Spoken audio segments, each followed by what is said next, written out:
Bismillahirrahmanirrahim. Assalamualaikum warahmatullahi wabarakatuh.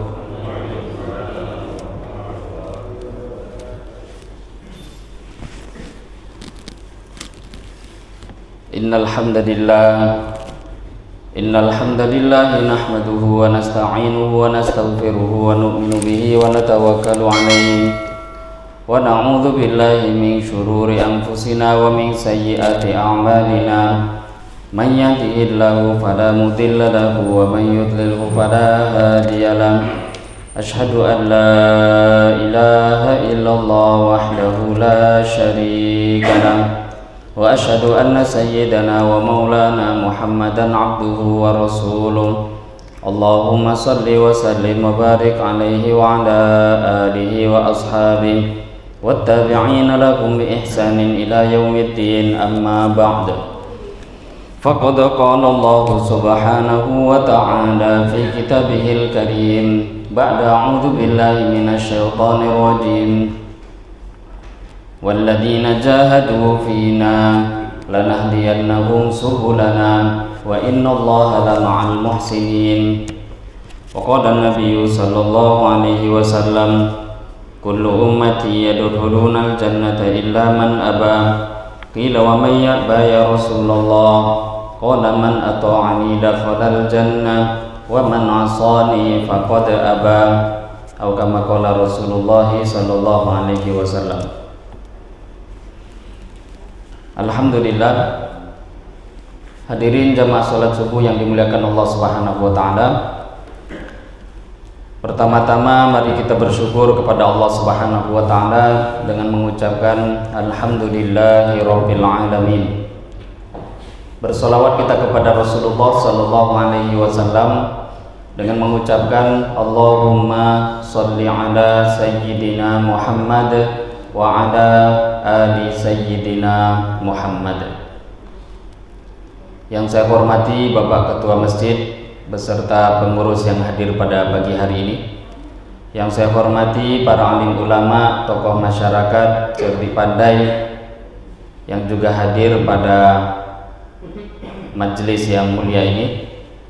Yang saya hormati bapak-bapak, ibu-ibu, hadirin wal hadirat, jamaah sholat subuh Masjid Nurul Fajar yang tidak bisa disebutkan namanya satu persatu, yang insya Allah kita yang hadir pada pagi hari ini semua mendapatkan rahmat daripada Allah Subhanahu wa ta'ala, amin ya rabbal alamin.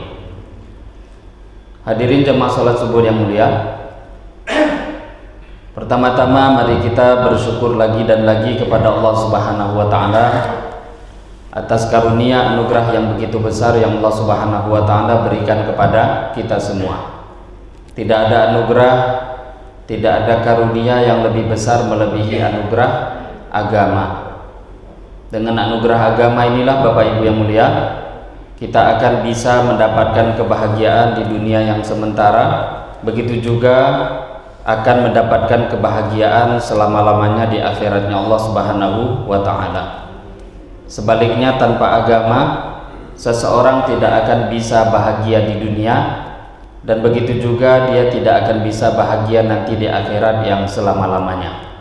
Maka mari kita syukuri lagi anugerah agama dengan harapan Allah Subhanahu wa ta'ala terus beri taufik kepada kita untuk mengamalkan agama. Allah Subhanahu wa ta'ala terus memberikan istiqomah kepada kita untuk mengamalkan agama, dengan satu harapan, ketika Allah Subhanahu wa ta'ala memanggil kita, dalam keadaan kita taat kepada Allah, dalam keadaan mengamalkan perintahnya Allah Subhanahu wa ta'ala, amin ya rabbal alamin. Bapak Ibu yang dimuliakan Allah Subhanahu wa ta'ala, pada kesempatan yang singkat ini sampai waktu isyraq insyaallah kita akan mendengarkan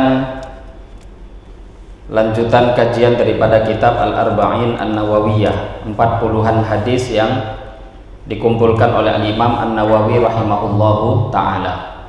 Hadis-hadis yang Al-Imam An-Nawawi beliau mengatakan ini hadis-hadis umum daripada kebanyakan hadis-hadis yang dikumpulkan ini adalah pokok-pokok daripada agama Islam. Maknanya setiap hadis ini adalah sebagai pondasi daripada agama. Bahkan sebahagian ulama nanti mengatakan ini sebahagian, separuh daripada agama.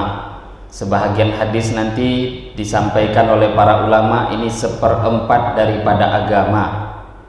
Termasuk hadis yang pada pertemuan yang lalu kita sudah bacakan, hadis innamal a'malu binniyat wa innama likulli imri'in ma nawa.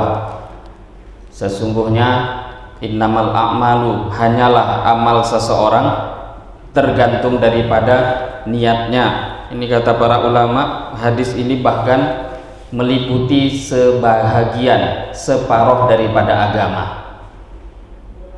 Kenapa? Karena amalan apapun tidak akan diterima oleh Allah Subhanahu wa taala tanpa niat. Sehingga nanti kalau kita mempelajari apapun bab tentang ibadah, maka nanti dalam kitab-kitab fikih yang mutawwalat, yang panjang, itu akan dibahas secara terperinci bagaimana tata cara niat. Nah, ini tentu tidak bahagian daripada kitab, bukan pembahagian daripada jatahnya kajian hadis. Niat bagaimana, posisi niat di mana letaknya, niat itu apa definisinya. Ini penjabaran keterangan yang panjang semua dibahas di dalam kitab-kitab fikih. Tetapi ini semua juga menjadi pelajaran bagi kita bahwa amalan apapun tidak akan dinilai oleh Allah Subhanahu wa taala tanpa niat.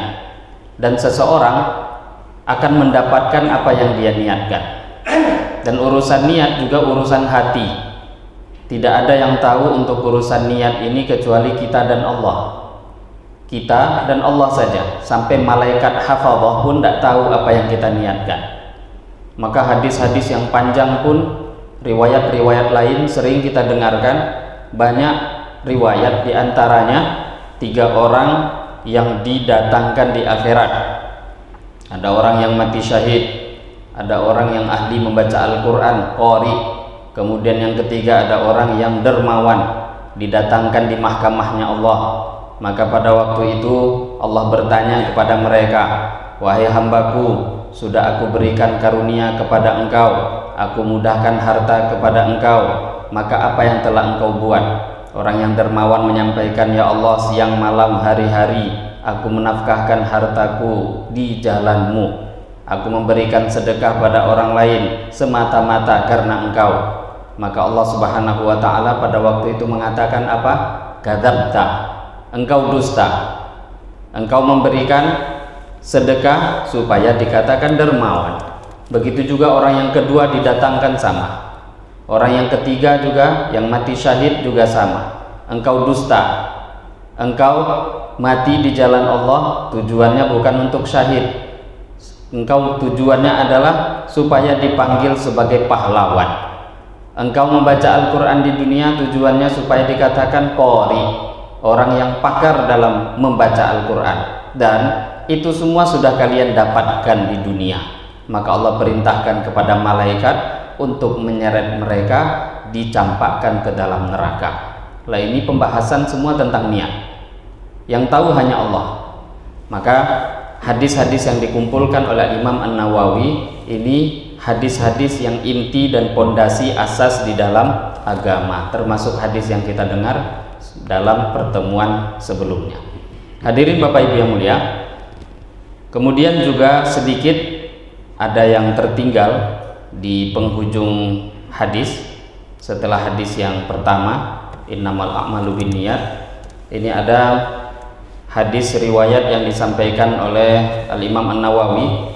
Beliau mengatakan rawahul Bukhari, rawahu Imam al-Muhadditsin Abu Abdullah Muhammad ibnu Ismail ibnu Ibrahim ibnu al-Mughirah ibnu Bardizbah al-Bukhari wa Abdul Husain Muslim ibnu al-Hajjaj ibnu Muslim al-Qushairi an-Naisaburi fi sahihayhima alladaini huma as-sahul kutub al-musannafah.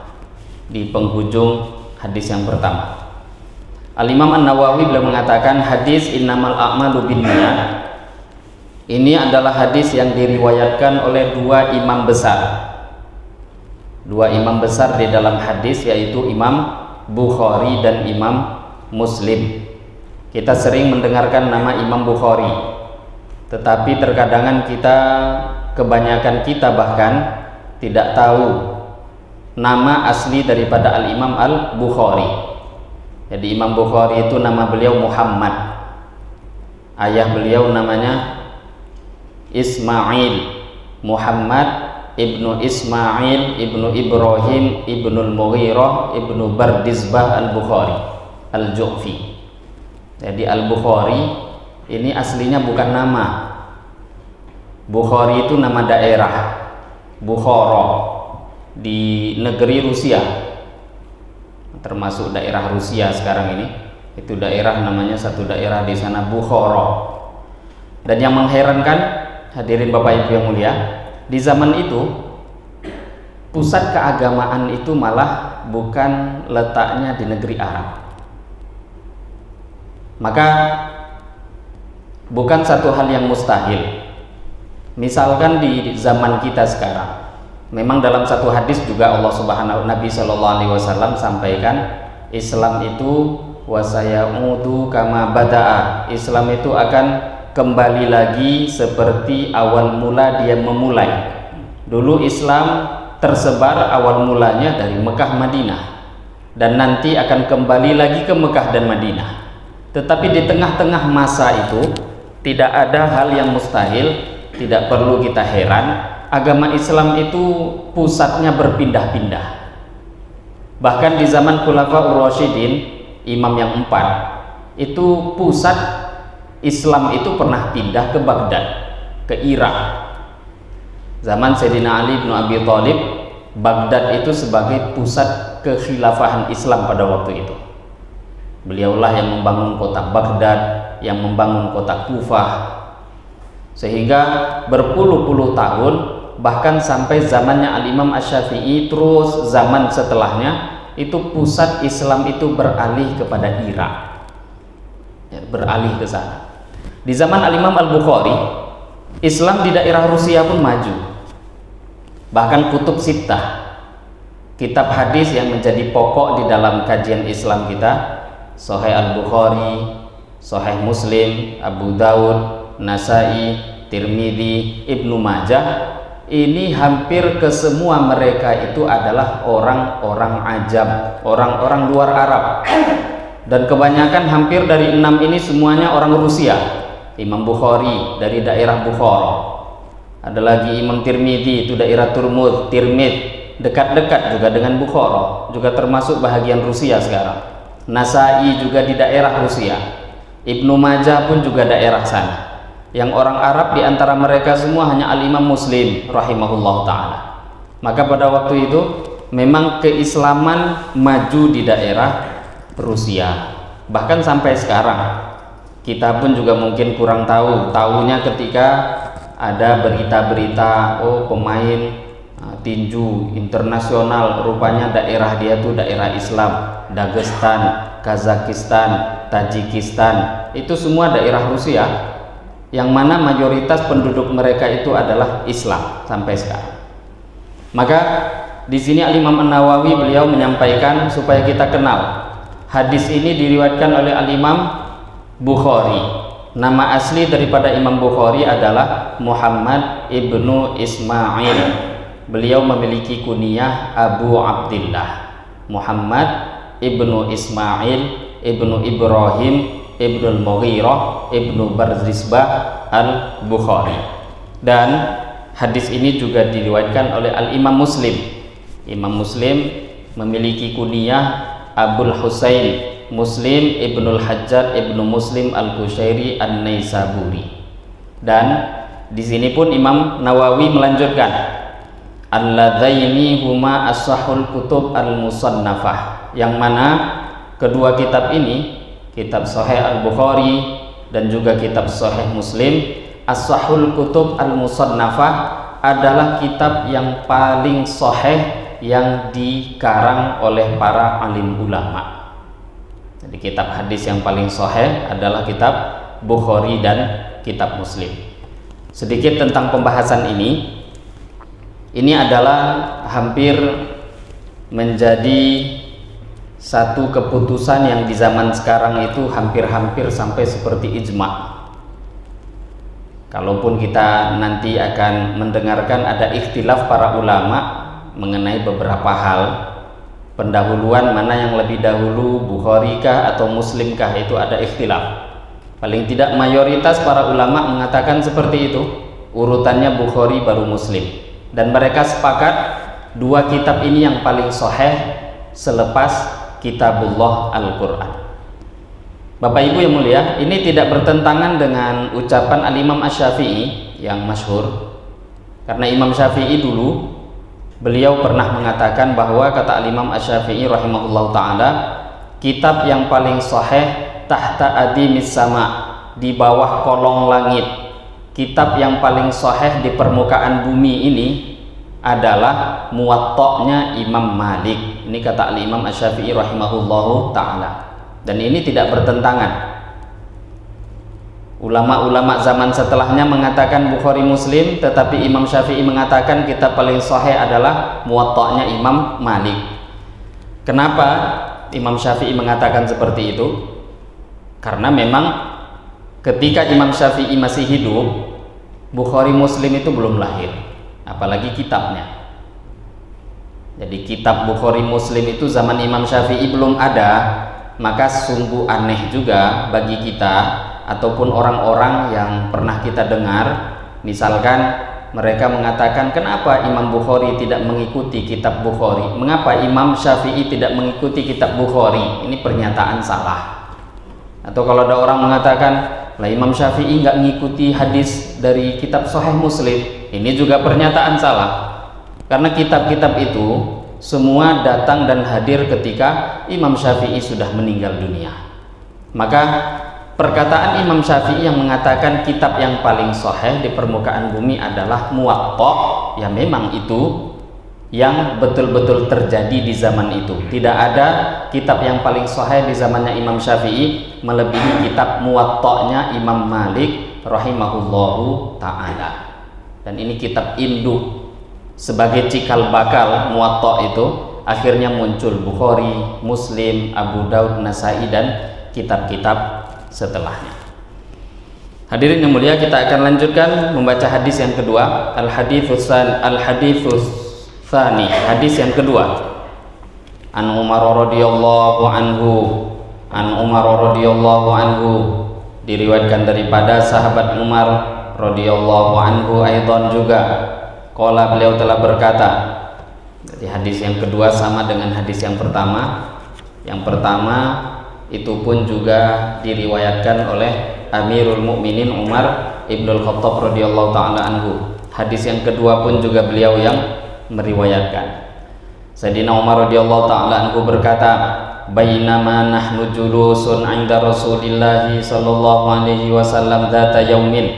Ketika kami suatu hari duduk di sampingnya Rasulullah sallallahu alaihi wasallam, idtala'a alaina, tiba-tiba muncul di tengah-tengah kami rajulun, satu orang, syadidu bayadi thiyab, yang sangat putih pakaiannya. Di sini detail sangat terperinci diterangkan oleh Sayyidina Umar Ibnul Khattab dalam hadis ini, hadis yang agak panjang.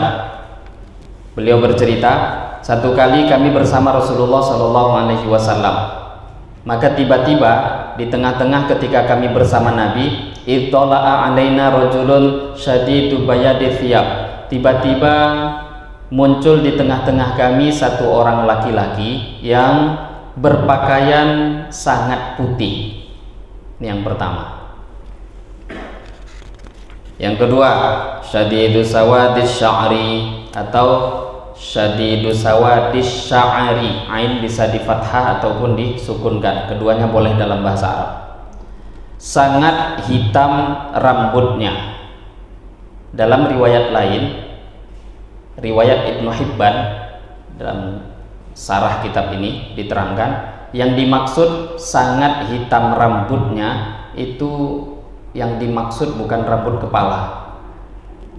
Yang dimaksud adalah sya'rul lihyah, riwayat Ibnu Hibban. Hadis itu kelebihannya yufassiru ba'daha ba'dha. Jadi kalau orang melihat satu hadis itu nggak akan cukup. Apa maksudnya kita membaca hadis menggunakan syarah? Supaya pemahaman kita lurus sama seperti pemahaman ulama terdahulu. Nggak akan paham Bukhari kalau kita tidak membaca Fathul Bari. Tidak akan paham Bukhari kalau kita tidak membaca Umdatul Qari. Tidak akan paham Bukhari kalau kita tidak membaca sarah-sarah kitab Bukhari. Nah, termasuk Arba'in ini ada sarahnya. Pagi ini saya baca 2 sarah, saya bawa ke sini. Sarah yang tipis, sarah yang tebal. Fathul Mubin dan Al-Bayan. Maka para ulama menerangkan digabungkan dengan riwayat lainnya. Di sini yang dimaksud sangat hitam rambutnya. Rambut yang dimaksud itu adalah al-lihyah, sya'rul lihyah, sangat hitam jenggotnya. Riwayat ini didukung oleh riwayat Ibnu Hibban. Di sini Bapak Ibu yang mulia, nanti di akhir hadis akan kita ketahui ini adalah Jibril datang kepada Rasulullah Shallallahu Alaihi Wasallam. Lah sifat-sifat yang disebutkan dalam hadis ini adalah sifat ataupun adab ataupun tata cara akhlak yang diajarkan oleh Jibril untuk kita. Karena Jibril itu kan malaikat, bukan manusia. Sebenarnya bukan mukallaf, tidak ada perintah untuk mereka mengamalkan agama yang seperti kita yang wajib, tidak. Mereka tidak tertuntut menjadi mukallaf. Datangnya Jibril untuk mengajari kita. Ini kata para ulama, hadis ini mengajarkan kita tata cara adab-adabnya menuntut ilmu. Yang pertama, seperti yang diterangkan oleh Sayyidina Umar, kondisi orang yang datang tadi, yang ternyata Jibril, adalah kondisi yang pertama berpakaian sangat putih. Maka dari hadis ini para ulama menyampaikan sunnah. Seseorang ketika dia duduk, baik itu membaca kitabullah ataupun ketika dia mendengarkan hadis-hadis Rasulullah SAW, sangat-sangat dianjurkan untuk menggunakan pakaian berwarna putih. Di antara dalilnya hadis ini. Karena dengan cara berpakaian putih itu lebih adab, lebih terang, lebih mudah untuk memahami ilmu agama yang dia dengarkan. Jadi berpakaian sangat putih. Kemudian apakah terlarang menggunakan pakaian selain putih? Tidak. Adab itu bukan pembahasan sunnah lagi. Adab itu di atasnya sunnah. Adab kata para ulama adalah tata cara bagaimana kita menghormati agama, itu adab. Maka kami dulu, bukan hanya kami, sebenarnya para guru-guru zaman dahulu itu ngelarang kita kalau ada Al-Quran atau hadis kok diletakkan di lantai, itu dilarang. Itu mana dalilnya Ustadz? Itu adab. Zaman dahulu, Bapak Ibu yang mulia, kalau kita tahu, buka kitab sejarah Turki Utsmani itu pernah sampai menguasai dunia itu ratusan tahun. Dulu kenapa bisa pendiri Turki Utsmani itu menjadi pimpinan, dimuliakan oleh Allah? Sejarahnya, pendiri Turki Utsmani itu dulu pernah masuk ke dalam satu ruangan. Maka ketika dia masuk ke dalam satu ruangan, tahu-tahu ada tulisan Allah itu letaknya di bawah, tertulis, nggak bisa diangkat, nggak bisa dipindahkan. Padahal dia berada di ruangan itu 1 malam, nggak bisa pergi kemana-mana. Maka ketika dia melihat kok ada tulisan Allah kok di lantai, 1 malam suntuk dia nggak bisa tidur, nggak bisa duduk, berdiri semalam suntuk. Keesokan harinya dia pun karena kecapean tertidur. Maka di dalam tidur dia bermimpi mendengarkan suatu suara, karena engkau telah memuliakan namaku, maka aku akan muliakan engkau di seluruh dunia. Singkat cerita, beliaulah orang yang mendirikan Turki Utsmani yang waktu itu mempersatukan umat Islam di seluruh dunia. Ini gara-gara kata para ulama menghormati adab dengan nama Allah. Kalau kita buka kitab fikih, itu adab itu sampai diajarkan kalau ada nama Allah kok dibuang, diludahi, Quran, nggak usah Quran, kertas, kemudian di situ bertuliskan nama Allah, Ketika kertas itu sudah bertuliskan nama Allah, itu beda harganya kertas itu dengan kertas-kertas lainnya.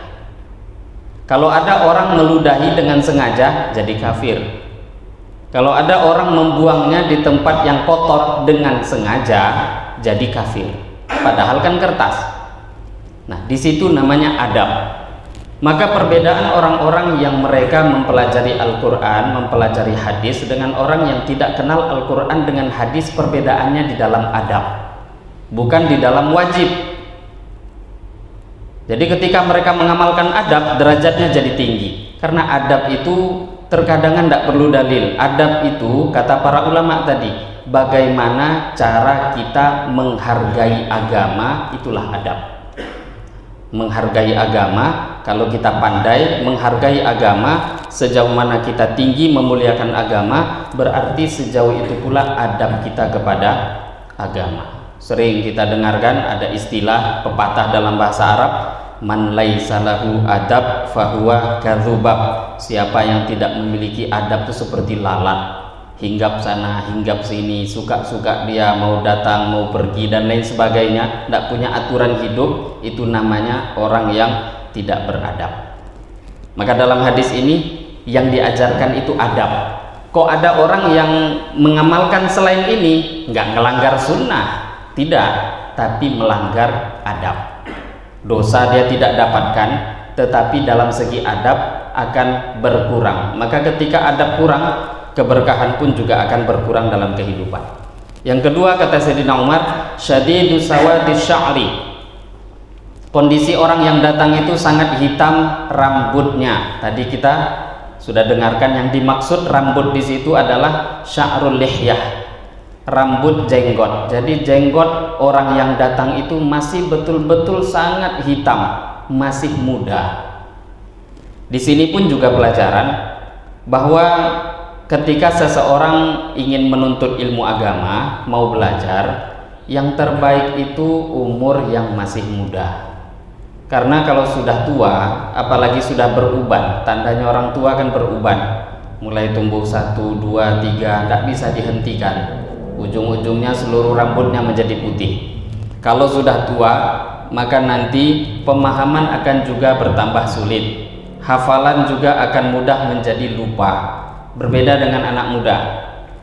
Maka di sini pun adab diajarkan. Kalau ingin belajar agama, yang terbaik itu masih di dalam masa-masa muda. Lah terus apakah kemudian orang tua nggak boleh belajar agama? Nah, ini bicara adab yang terbaik. Maka kita juga seperti itu. Ketika kita tahu hadis ini, sepantasnya kita mengajarkan pendidikan agama kepada anak-anak kita itu dimulai dari waktu belia, di waktu mereka masih muda. Waktu masih muda, ajarkan agama. La yura alaihi atharus safar. Kami tidak melihat pada diri orang tadi bekas-bekas perjalanan, ya, nampak seolah-olah penduduk Madinah, bukan orang yang suka berjalan-jalan jauh. Kalau hobinya jalan-jalan itu nggak jadi belajar. Jadi memang orang yang tidak melakukan banyak perjalanan, harus tinggal di satu tempat baru belajar selesai. Wala ya'rifuhu minna ahad, dan tidak ada seorang pun di antara kami yang kenal dengan orang tersebut. Hatta jalasa ilan Nabi sallallahu alaihi wasallam, sehingga kami pun hatta jalasa, sehingga dia orang tadi duduk, ilan Nabi, duduk di dekat Nabi sallallahu alaihi wasallam.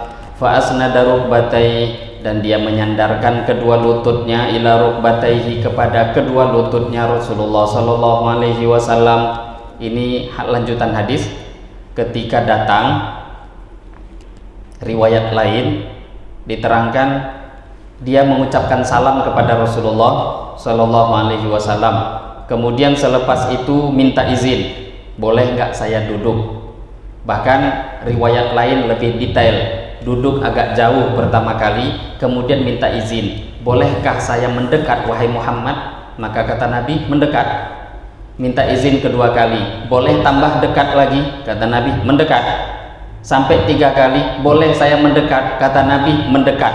Ini hadis penutupnya di sini. Hatta fa'asnada rukbatayhi ila rukbatayhi, saking dekatnya itu lututnya orang tadi beradu dengan lututnya Nabi Shallallahu Alaihi Wasallam. Lah duduk seperti itu, lutut beradu lutut, ini bisa diamalkan kalau seseorang duduknya itu iftirash. Duduk iftirash. Duduk iftirash itu duduk ketika kita sholat tasyahud awal. Dalam sholat itu ada dua duduk, iftirash dan tawarruk. Iftirash duduk tasyahud awal, rakaat kedua. Duduk tawarruk itu rakaat yang terakhir. Maka dari hadis ini pun juga pelajaran setelahnya, para ulama mengatakan di antara adabnya berilmu, kalau kita ingin mudah untuk menyerap ilmu agama hadis yang kita dengar, di antara tata cara duduk yang sunnah diajarkan itu adalah duduk iftirash. Karena dengan cara iftirash, hal-hal yang menghilangkan ketawajuhan itu pun jadi hilang. Contoh, kalau iftirash itu susah ngantuk. Tapi kalau seseorang duduknya selain iftirash, bersila, itu ngantuk enak. Apalagi kalau duduknya bersandar. Apalagi kalau duduknya sembunyi-sembunyi, ini menjadi hilang ketawajuhan. Dilarang atau enggak Ustaz duduk dengan, enggak ada larangan. Ini tadi adab di dalam mempelajari ilmu. Ketika seseorang dia mengikuti adab, maka nanti semakin banyak faedah yang dia dapatkan. Jibril mencontohkan duduknya ta'lim itu dengan iftirash. Fa'asnada rukbatayhi ila rukbatayhi. Duduk dalam ilmu itu pun kata para ulama sunnahnya rapat-rapat. Ini karena corona, jangankan duduk taklim, sholat pun berjarak. Tapi kita harus tahu hukum asli. Jangan sampai gara-gara corona hukum aslinya jadi hilang, bahkan kita nggak tahu.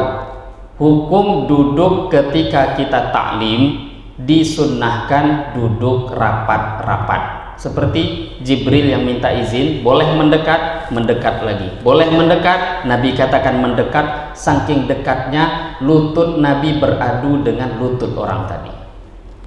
Kemudian wa wada'a kaffaihi ala fakhidai, dan orang itu tadi meletakkan kedua tangannya ala fakhidai, di atas pahanya. Ini menunjukkan betul-betul posisi orang yang dalam keadaan tawajuh, konsentrasi di dalam mendengarkan ilmu. Kemudian dia berkata, wa qala ya Muhammad, orang itu pun memanggil wahai Muhammad. Di sini ada satu panggilan yang kita agak jarang dengar. Biasanya sahabat itu kan gak ada yang berani manggil nama Nabi secara langsung, karena memang ini juga dilarang oleh Allah dalam Al-Quran.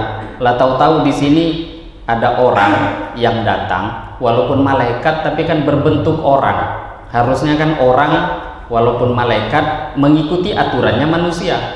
Tapi tahu-tahu datang waqala ya Muhammad. Tahu-tahu datang mengatakan wahai Muhammad.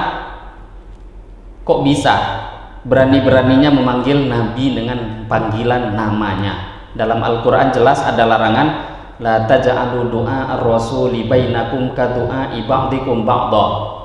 Wahai manusia, wahai orang-orang beriman, la taj'alu du'a ar-rasul, jangan kalian jadikan panggilan kepada Nabi ka du'ai ba'dikum ba'dha, seperti panggilan kamu satu dengan lainnya. Jangan. Kalau kamu manggil satu sama lain, panggil nama, woi Ahmad, woi Ucok, wahai Umar, silahkan, itu panggilan antar kalian. Tapi memanggil Nabi, jangan langsung kalian memanggil namanya. Ini memang larangan dalam Al-Quran. Lah tapi kok di sini ada orang yang sahabat nggak kenal, tahu-tahu manggil nama? Apa penyebabnya? Maka para ulama menyampaikan, yang datang ini kan Jibril. Ini yang pertama. Jibril itu siapa?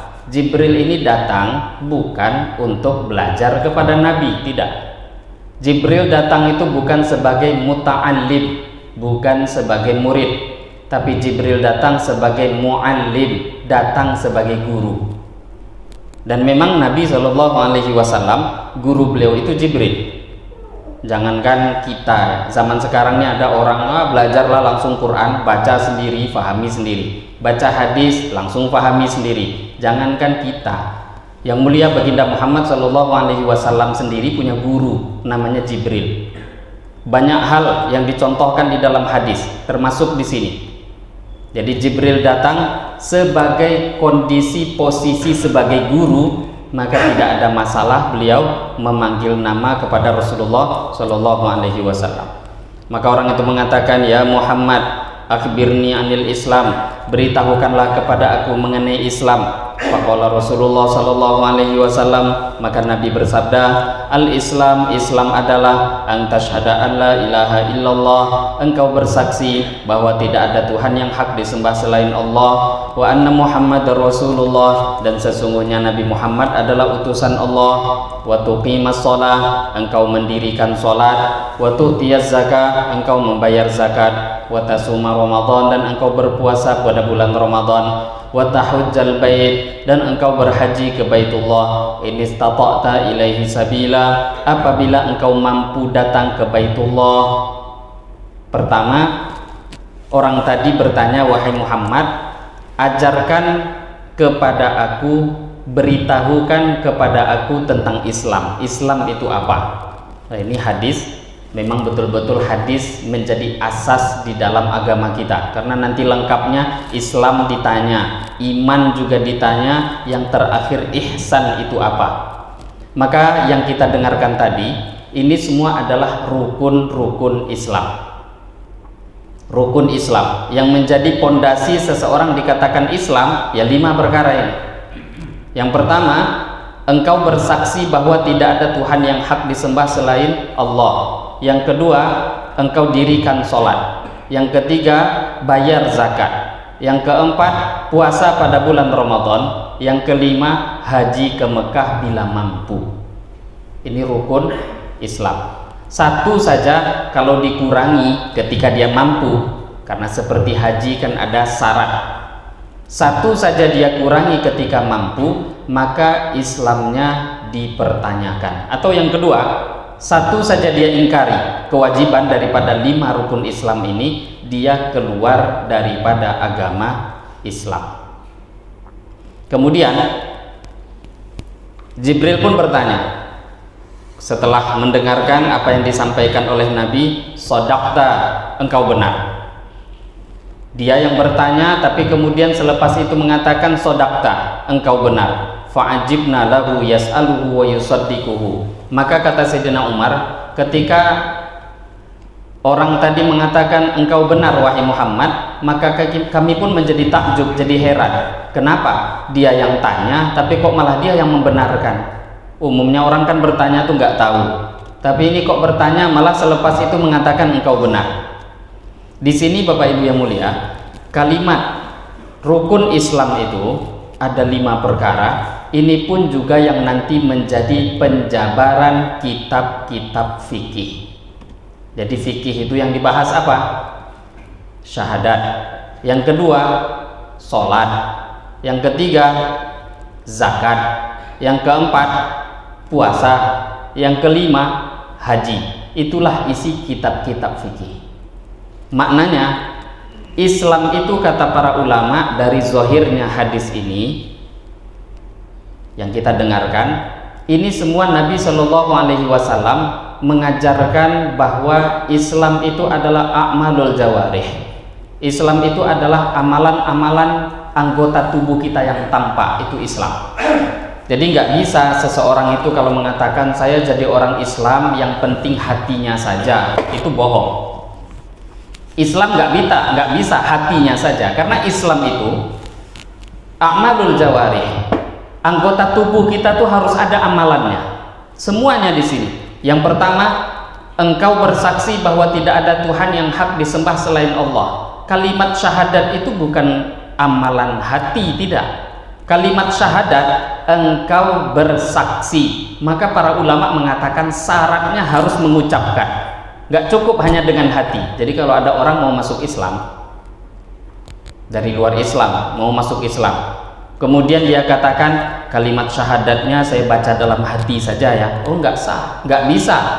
Islam dia nggak sah menjadi orang Islam, harus diucapkan baik dalam bahasa Arab ataupun bahasa selain Arab. Nggak mampu dia bahasa Arab, tuntun pakai bahasa Indonesia.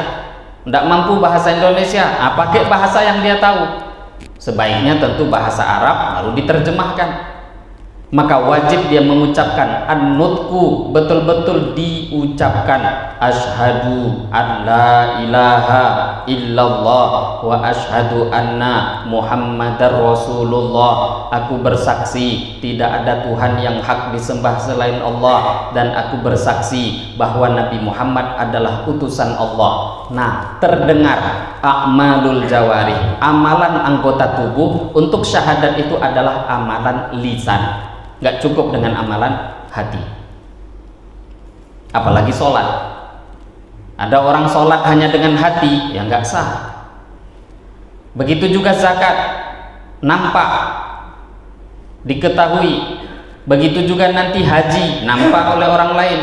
Begitu juga puasa, betul-betul ada amalannya. Maka Islam, rukun Islam itu tidak bisa seseorang mengatakan saya Islam cukup dengan hati saja, nggak bisa. Islam itu adalah 5 rukun Islam. Kalau betul-betul kita mengaku Islam, nggak cukup hanya dengan KTP, tapi juga harus sholat. Pertama syahadat, dia juga harus sholat, dia juga harus puasa, dia juga harus bayar zakat ketika sudah cukup syarat-syaratnya. Kemudian dia juga ketika sudah mencukupi, mampu untuk pergi haji, maka dia wajib untuk berangkat haji ke Baitullah. Kemudian selepas itu Jibril, orang tadi pun bertanya, fa akhbirni anil iman, sekarang beritahukan kepada aku apa itu iman. Qala antu'mina billahi wa malaikatihi wa kutubihi wa rusulihi wal yaumil akhir wa tu'mina bil qadari khairihi wa syarrihi. Wahai Muhammad, beritahukan kepada aku tentang iman. Nah, ini pembahasan iman. Tadi Islam.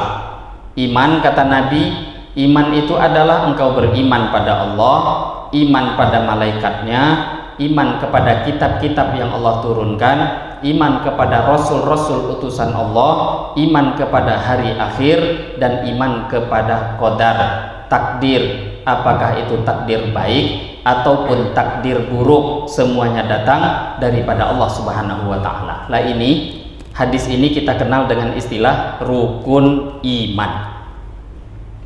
Rukun iman ada 6. Itu semua yang disampaikan tadi. Jadi iman kepada Allah harus benar, iman kepada malaikat harus benar. Kita ini ada utusan-utusan yang Allah kirim yang gak nampak, namanya malaikat, yang mengatur semuanya. Angin tuh gak berjalan sendiri, tapi ada malaikat yang mengatur. Kita bernafas, makan makanan, menyampaikan makanan yang memang jatah rezeki kita. 1 butir daripada nasi, 1 butir padi yang ditanam, itu setiap butiran padi itu sudah tertulis nama setiap orang yang memiliki jatah. Baru saja ditanam, setiap 1 butir padi ada 1 malaikat yang menjaga untuk menyampaikan 1 butir padi tadi pada orang yang memiliki rezeki. Jadi bukan berjalan sendiri, enggak. Memang ada yang jaga. Lah, kalau kita nggak percaya, maknanya nggak punya rukun iman. Islamnya masalah, imannya bermasalah. Begitu juga dengan kitabullah. Ada kitab-kitab yang Allah turunkan. Dalam keterangan para ulama, kitab itu sampai diturunkan itu ada 104 kitab yang wajib diimani 4. Tapi yang turun itu lebih dari 100. Sama dengan Nabi. Yang keempat, beriman kepada rasul-rasul yang Allah utus. Satu riwayat diterangkan 124.000 nabi dan rasul Allah utus ke dunia, yang wajib diimani 25. Tapi yang diutus ratusan ribu. Hadirin yang mulia, dalam urutan rukun iman di sini mungkin kita agak heran. Iman pada Allah, kemudian selepas itu di sini disampaikan iman pada malaikat. Urutan yang ketiga setelahnya iman pada kitabullah. Selepas itu iman kepada rasul utusan Allah, iman kepada hari kiamat, yang terakhir baru iman pada takdir, baik atau buruk datang dari Allah. Ini kok urutannya agak membingungkan menurut kita. Harusnya kan biasanya selepas Allah itu kan rasul. Maka dalam kalimat syahadat kan asyhadu an la ilaha illallah wa asyhadu anna muhammadan rasulullah. Lah kok di sini selepas iman pada Allah kok iman pada malaikat? malah Rasul diletakkan dalam posisi yang keempat. Apa penyebabnya? Ini hikmahnya diantaranya kata para ulama, ini urutan bukan urutan afdoliyah, urutan bukan menunjukkan derajat tingkatan, tidak. Karena ijma, ulama sepakat bahwa rasul-rasul dan nabi-nabi itu jauh lebih mulia dari malaikat. Malaikat itu makhluk suci memang, nabi juga makhluk suci, tetapi nabi-nabi itu jauh lebih mulia daripada malaikat. Ini ijma'nya para ulama. Jadi ini urutan bukan urutan untuk menunjukkan kemuliaan, tidak.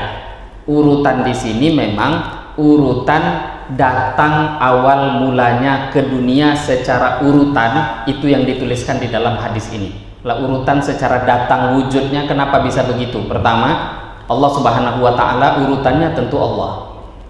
Allah Subhanahu wa taala menurunkan agama lewat siapa? Lewat malaikat.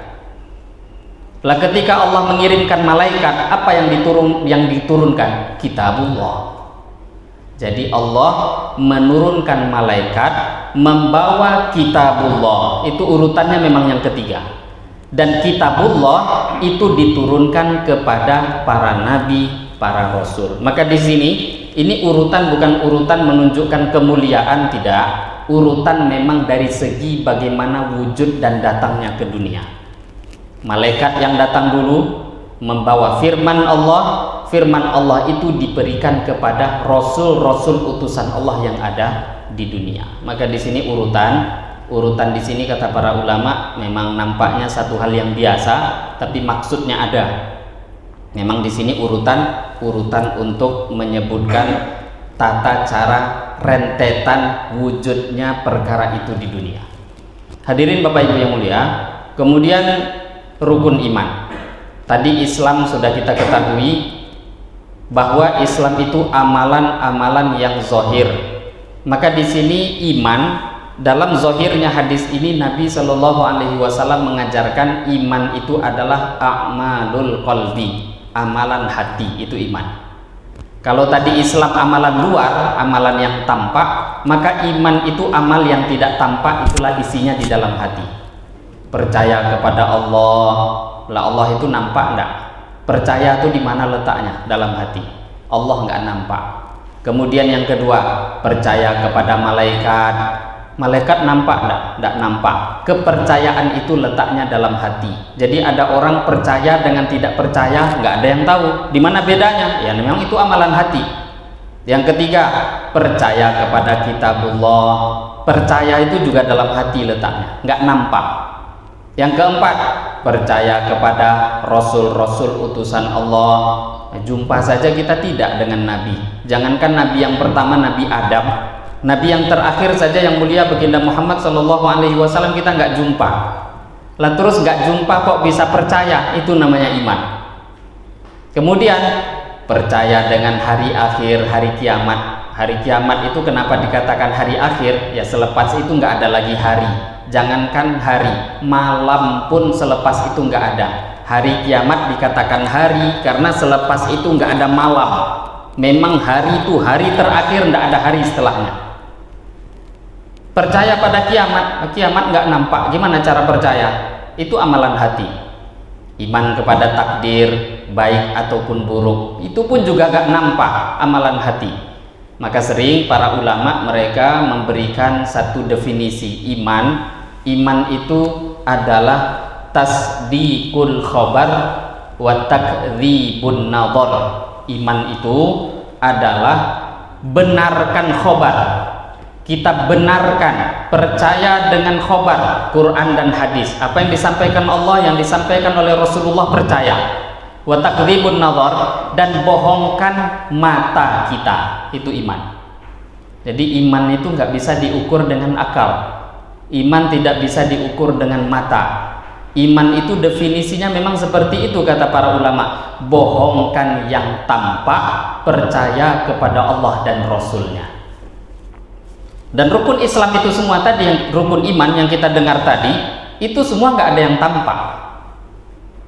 Nggak ada yang tampak. Allah nggak pernah kita jumpa, malaikat juga nggak nampak, Nah, kalau ada orang mengatakan saya percaya pada Allah kalau saya jumpa, saya percaya pada Nabi kalau saya nampak Nabi, saya percaya kepada malaikat kalau malaikat itu nampak, saya percaya pada hari kiamat, percaya dengan azab kubur, percaya dengan qada qadar kalau nampak, ya sudah, Anda nggak akan bisa menjadi orang yang percaya. Percaya itu orang yang beriman, mukmin, nggak akan bisa menjadi orang beriman sampai mati. Hidup ini kan seperti orang ujian. Ujian itu kalau jawabannya diberikan, ya nggak jadi ujian. Kok nampak azab kubur baru percaya? Ya jangankan kita. Maka di akhirat itu semua orang kalau sudah sampai di akhirat beriman. Nah, kalau sudah sampai di akhirat, Rabbana absorna wa sami'na farji'na na'mal salihan inna muqinun. Ini ayat Allah ceritakan kondisi orang-orang yang mereka ini tidak mau iman, tidak mau amal soleh, tahu-tahu mati sampai akhirat. Apa mereka katakan? Rabbana absorna, wahai Tuhan kami sekarang sudah melihat. Wa sami'na, sekarang kami sudah bisa mendengar. Farji'na, kembalikanlah kami ke dunia, na'mal solihan, kami akan beramal soleh, inna muqinun, sekarang kami sudah percaya. Nah, kalau di akhirat percaya tidak ada gunanya. Orang kafir pun semua akan percaya pada Allah.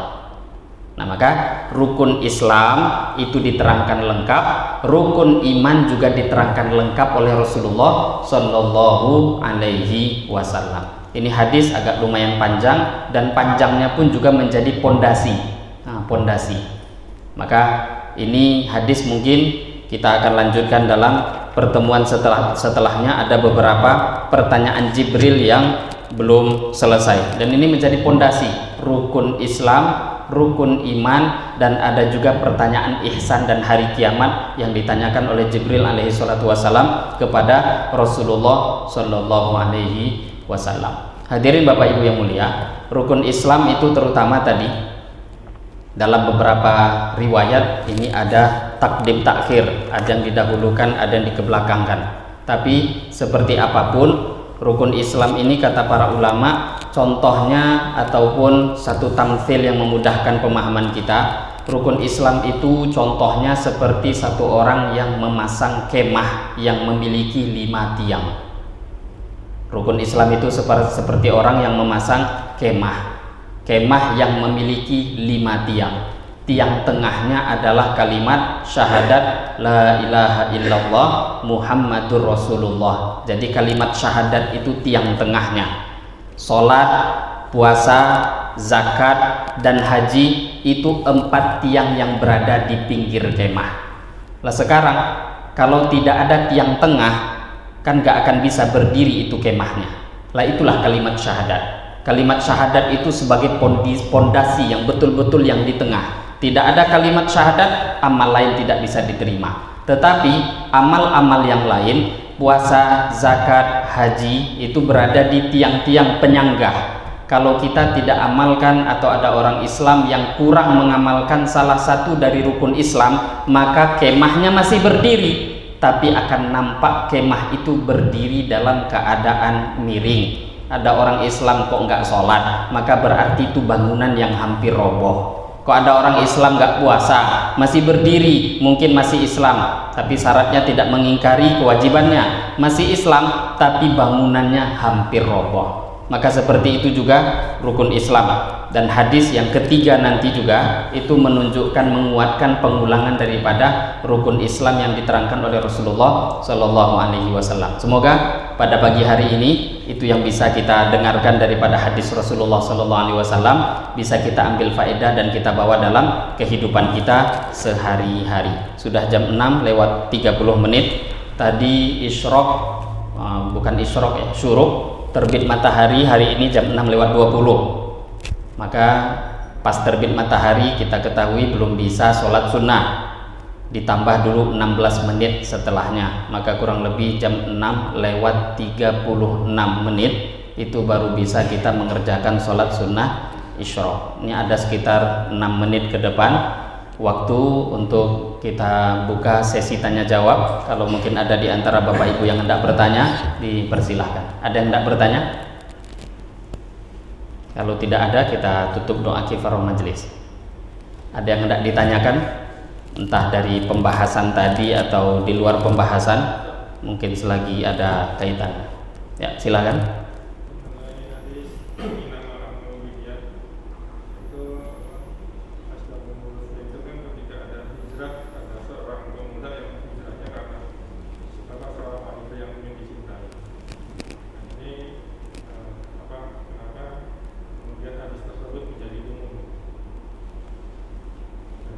Jadi ini mungkin saya lupa menerangkan atau sudah saya terangkan di pertemuan sebelumnya. Hadis yang pertama, jadi hadis itu kalau di dalam Al-Quran ada namanya asbabun nuzul. Penyebab turunnya ayat Al-Quran itu namanya asbabun nuzul. Kalau di dalam hadis namanya asbab wurudul hadis, penyebab terjadinya suatu hadis. Tapi yang perlu kita ketahui juga, tidak semua ayat atau juga tidak semua hadis ada asbab turun atau datangnya ayat, datangnya hadis, tidak semuanya ada penyebabnya. Terkadang ada penyebab baru turun, terkadang enggak langsung turun. Lah di antara ayat atau hadis, ini pembahasan kita hadis, yang memang ada asbab wurudul hadis, ada penyebab terjadinya hadis itu, diantaranya tadi hadis innamal a'malu binniyat. Nabi SAW menyampaikan bahwa amal itu tergantung daripada niat. Siapa yang hijrah, ini hadis yang terakhirnya, barang siapa yang hijrah untuk Allah dan Rasulnya, maka hijrahnya untuk Allah dan Rasulnya. Siapa yang hijrahnya untuk dunia atau untuk wanita yang akan dia nikahi, maka fahijratuhu ila ma hajara ilaih, hijrahnya adalah untuk apa tujuan dia hijrah. Kalau untuk dunia dapat dunia, kalau nikah ya tujuan nikah yang dia dapatkan. Ini hadis. Penyebab turunnya adalah satu orang laki-laki, dia hijrah pada waktu itu ke Madinah, bukan tujuannya hijrah. Tujuannya adalah untuk menikahi satu orang wanita namanya Ummu Qais. Ummu Qais. Maka Ummu Qais ketika hendak dinikahi oleh laki-laki tadi, Ummu Qais menyampaikan, kalau kamu mau menikahi saya boleh, hijrahlah ke Madinah. Maka akhirnya laki-laki itu mau hijrah, tapi ternyata kan hijrahnya bukan untuk Allah, bukan karena Allah dan Rasulnya, hijrahnya karena menikah. Akhirnya memang betul-betul terkenal, orang itu pun memiliki gelar menjadi muhajir Ummu Qais. Namanya orang yang hijrah tujuannya menikahi wanita namanya Ummu Qais. Tadi pertanyaannya, ini kan hadis ada penyebabnya. Lah kenapa? Apakah bisa dijadikan untuk yang lain? Jadi ada kaidah dalam usul fikih. Jadi lafadz itu adalah digunakan secara umum, la bi khususis sabab. Ini kaidah usul fikihnya, bukan digunakan khusus untuk penyebabnya saja. Memang itu kaidah usul fikih seperti itu. Memang penyebabnya seperti ini. Cerita turunnya hadis memang seperti itu kejadiannya. Tetapi kaidah ini berlaku lafadznya untuk umumnya kejadian. Karena Nabi pun juga menerangkan secara umum, siapa yang berhijrah membuat amal apapun tujuannya untuk apa, maka itu yang dia dapatkan. Secara khusus memang diturunkan untuk muhajir Ummu Qais. Tidak disebutkan nama laki-lakinya, tapi nama perempuannya disebut. Orang yang berhijrah tujuannya untuk menikahi Ummu Qais. Tapi hadis ini tetap berlaku untuk umum keadaan apapun. Maknanya amal apapun tergantung daripada niatnya. Apa yang dia niatkan, maka tentu itu yang akan dia dapatkan. Semoga itu yang bisa saya berikan jawaban. Semoga bisa memberikan jawaban dari pertanyaan tadi. Ada yang tidak bertanya lagi? Ya, silakan.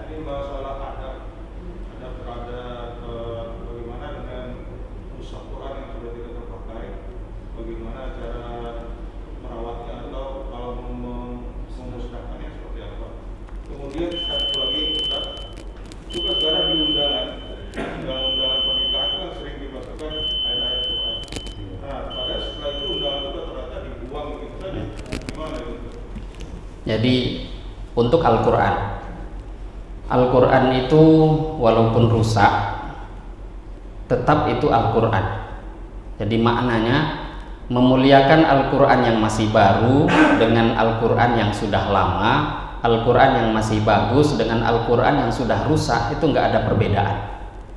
Lah terus bagaimana? Kalau Quran itu betul-betul sudah tidak bisa dibaca, maka bisa dengan beberapa cara.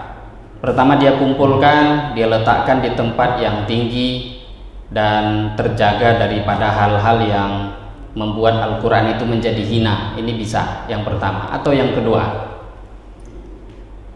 di zaman dahulu beberapa ulama di kitab-kitab fikih pun mengajarkan bisa caranya Al-Quran itu kalau memang betul-betul nggak bisa dibaca. Dan ini juga bukan hanya Al-Quran ya, berkaitan dengan pertanyaan yang kedua tadi, seperti ada kita jumpai kertas-kertas yang bertuliskan nama Allah, bertuliskan ayat Al-Quran, hadis-hadis Rasulullah, jumpanya memang sepotong-sepotong begitu. Maka bagaimana? Di antara solusi dan cara yang diperbolehkan, kumpulkan kemudian dibakar, itu pun diperbolehkan, tapi nggak asal-asal ya, bukan membakarnya digabung dengan sampah, dibakar digabung dengan benda najis, tidak. Dibakar kemudian abunya itu kalau dikubur ndak apa, dibuang ke laut dan sebagainya. Betul-betul cara membakar pun juga ada adabnya. Nah terus juga mungkin kita aneh, kok boleh bakar Al-Quran? Membakar ini kan ada beberapa tujuan. Kalau ada orang bakar, tujuannya menghinakan, kembali kepada hadis tadi, innamal a'malu binniyat.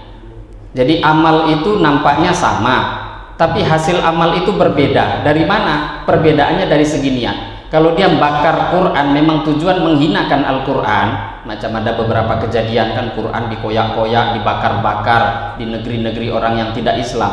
Kalau memang menghinakan, ya itu tujuannya menjadi dosa, bahkan keluar dari Islam.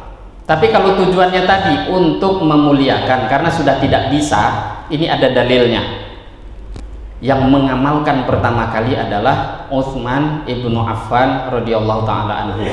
Nah, jadi pada waktu itu Al-Quran itu kan terpencar-pencar. Ada mushafnya Ibnu Mas'ud, ada mushafnya fulan. Jadi sahabat itu apa yang mereka dengarkan, mereka tulis sendiri. Kemudian di zaman Utsman itu disatukan menjadi mushaf Utsmani. Mushaf itu yang ada di tangan kita sekarang ini. Lah kemudian selain mushaf Utsmani pada waktu itu dikumpulkan oleh Sayyidina Utsman ibnu Affan, kemudian diperintahkan untuk dibakar. Nah, jadi tujuannya untuk apa? Memuliakan Al-Quran. Jangan nanti diletakkan di sembarang tempat akhirnya menjadi terhina. Jadi salah satu solusinya seperti itu. Kemudian juga kalau memang keadaan kondisi seperti tadi, surat undangan ini kan tergantung orang yang membuat. Itu percetakan itu kan tergantung permintaan kita. Kalau kita paham, nggak perlulah menulis daripada ayat Al-Quran dan hadis di sana, nggak perlu. Tuliskan yang namanya undangan. Karena hampir mayoritas umat Islam kan tidak perhatian dengan hal ini.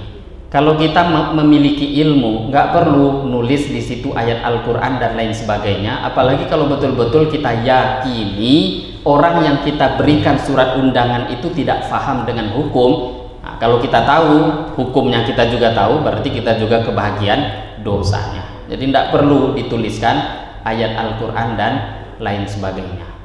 Nah, kalau memang orang itu pandai untuk menjaga, ya tidak ada masalah. Pada dasarnya menuliskan itu nggak ada hukum yang menyalahkan, enggak. Kan undangan ini kan ada undangan khusus, ada undangan umum. Kalau memang undangan, contoh kita mau mengundang para ulama majelis silaturahim, kemudian surat itu diberikan pada para ulama, lah berarti insya Allah ulama kan tahu hukum, tidak ada masalah menulis ada ayat Al-Quran dan lain sebagainya, dan mereka insya Allah tahu dengan adab-adab di dalam agama. Tapi kalau mengirimkan untuk undangan umumnya umat Islam nggak ngerti, maka tidak ada hajat keperluan juga untuk menulis kitabullah ataupun hadis-hadis nama Allah yang akhirnya nanti umat Islam tidak pandai untuk memuliakannya. Semoga bisa memberikan jawaban. Saya kira cukup. Jadi alhamdulillah, hadirin Bapak Ibu yang mulia, itu yang mungkin kita bisa bahas pada kesempatan pagi hari ini. Insya Allah umur panjang kita akan lanjutkan pada kesempatan yang akan datang. Lebih kurangnya saya mohon maaf. Wabillahi taufiq wal hidayah. Wassalamualaikum warahmatullahi wabarakatuh.